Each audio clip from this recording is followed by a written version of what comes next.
Hi hello, ഒരുപാട് നാളത്തെ ആഗ്രഹത്തിന് ശേഷം എൻ്റെ കയ്യിലേക്ക് വന്ന് കിട്ടിയിട്ടുണ്ട് ഒരു അടിപൊളി ഫ്ലവറിങ് ക്രീപ്പർ പ്ലാന്റ് ആണ് കേട്ടോ ഇത്.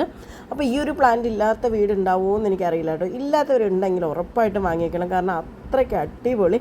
ഇതുപോലെ നമുക്ക് എല്ലാ സീസണിലും ഇങ്ങനെ ഫ്ലവർ തരാൻ പറ്റിയിട്ടുള്ള ഒരു ക്രീപ്പർ പ്ലാന്റ് ഞാൻ വേറെ കണ്ടില്ല. അത്ര ഭംഗിയുള്ളൊരു പ്ലാന്റാണ് കേട്ടോ.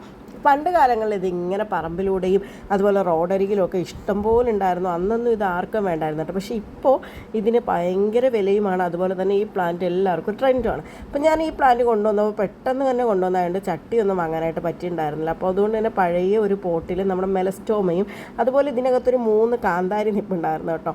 അപ്പോൾ ആ ഒരു കാന്താരി മുളകൊക്കെ ഞാൻ പറിച്ചു മാറ്റിയിട്ട് ആ ഒരു പോട്ടാണ് കേട്ടോ എടുത്തിട്ടുണ്ടായിരുന്നത്. ഇനി ദേ ഈ ഒരു പോട്ടിലെ മണ്ണൊക്കെ മാറ്റണം, അതൊന്ന് ക്ലീൻ ചെയ്തെടുക്കണം. അതുപോലെ ഇവിടെ നിന്ന് അങ്ങ് ഏറ്റവും വരെ അതിനെ വലിച്ചുകൊണ്ട് പോകണം കേട്ടോ. അതാണ് ഏറ്റവും വലിയൊരു ടാസ്ക്.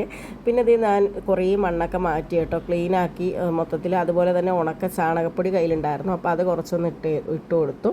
ഒരു പകുതി മണ്ണ് അതിൽ നിർത്തിയിട്ട് ചാണകപ്പൊടി ഇട്ട് കൊടുത്തു കേട്ടോ. എന്നിട്ടാണ് നമ്മുടെ പ്ലാന്റ് നട്ടാം. എടുത്ത സമയത്ത് അതിനകത്ത് 2 കുഞ്ഞ് പ്ലാന്റ് ആയിരുന്നു കേട്ടോ. നഴ്സറിയിൽ നിന്ന് വന്നാലേ എന്തായാലും കളയണ്ടെന്ന് വിചാരിച്ചിട്ട് ഞാനതൊന്ന് പറിച്ച് മാറ്റി നടാമെന്ന് വിചാരിച്ച് വെച്ചു കേട്ടോ. ഈ പ്ലാന്റ് ഏതാണെന്നുള്ളത് കുറച്ച് പേർക്കെങ്കിലും മനസ്സിലായിട്ടുണ്ടാവും അല്ലേ.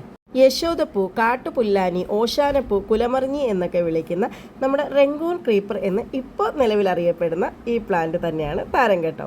ഇതുപോലെ ഇങ്ങനെ കൊലയായിട്ട് ഇങ്ങനെ നിറയെ പൂക്കൾ ഉണ്ടാകുന്നതുകൊണ്ടായിരിക്കും കേട്ടോ ഇതിന് ഇത്രയും ഭംഗിയും അതുപോലെ തന്നെ ഇത്രയും നല്ല പേരുകളൊക്കെ വന്നിട്ടുള്ളത്. അതുപോലെ 3 കളറിലാണ് ഇതിൻ്റെ പൂക്കൾ വിരിയുന്നതെന്നുള്ളത് മറ്റൊരു ഭംഗിയാണ് കേട്ടോ. രാത്രിയിൽ വിരിയുമ്പോൾ വെള്ള പൂക്കളായിട്ടും നേരം എടുത്ത് വരുമ്പോൾ ലൈറ്റ് പിങ്കും പിന്നെ കുറച്ച് കഴിയുമ്പോഴത്തേക്കും നല്ല റെഡ് പൂക്കളുമാണ് കേട്ടോ.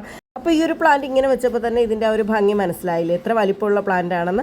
ഒരുപാട് പൂക്കളുണ്ടായിരുന്നു കേട്ടോ. അപ്പോൾ പക്ഷേ വള്ളി ഫുള്ള് ഇങ്ങനെ പടർന്ന് കിടന്നുകൊണ്ട് തന്നെ ഈ ഒരു തൈ എടുക്കാൻ വേണ്ടി നമുക്ക് ആ പൂക്കളുടെ ഭാഗമൊക്കെ കട്ട് ചെയ്ത് കളയേണ്ടി വന്നിട്ടുണ്ടായിരുന്നു. അപ്പോൾ ഞാൻ എന്തായാലും 200 രൂപയ്ക്ക് ചെറിയ പ്ലാന്റ് ഒന്നും അല്ല, ഇത്രയും വലിയൊരു പ്ലാന്റിലേ കിട്ടിയത്. അതുകൊണ്ട് എന്തായാലും ഇനി അതിൽ നിറയെ ശാഖകളൊക്കെ ഉണ്ട്. അപ്പോൾ അതുകൊണ്ട് പെട്ടെന്ന് പൂക്കളായിക്കോളും.